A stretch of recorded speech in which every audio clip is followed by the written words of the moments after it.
Now, look, you mentioned net zero, Barnaby. Chris Bowen has heaped praise on China and India, the world's two biggest polluters, for their astounding take-up of renewables, he says, despite the fact both are actually building new coal power plants. But he's also written in The Australian those who argue that we should walk away from the Morrison and Joyce government's commitment to net zero, increasingly rely on the argument that Australia is only 1% of global emissions and the rest of the world isn't doing enough, so why should we bother?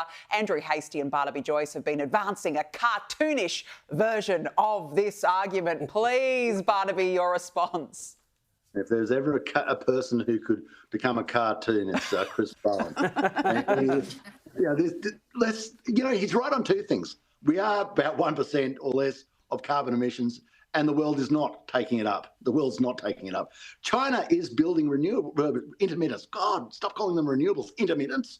And but they're also building vastly more coal-fired power plants, about one a week. And India's doing the same. And now they build a bit of renewables on the side, but you've got to remember for their renewables, there's genuine renewables such as hydroelectricity. And the Three Gorges Dam is a great example of hydroelectricity. Now, maybe Mr. Bowen wants to dam a whole heap of rivers down the east coast. Maybe he does.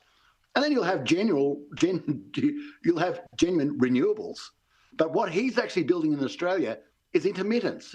And this crazy plan, which every time you look at it, it's like you think, this has obviously been dreamt up by merchant bankers. It's where incredibly wealthy people become even wealthier, and our power bill just goes through the roof, and our power system hits the deck.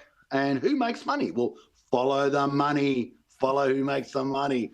Very well, domestic billionaires and overseas companies. It is an absolute scam, and the Australian people are catching on to it. Just lastly, Barnaby, Labor's flagship policy to give electric vehicle drivers a tax break, we're now told will cost $23 billion over the next decade. There's also speculation about a wider road user tax to make up with the money that we're going to end up losing from the petrol tax as the years go on. Your thoughts on these numbers?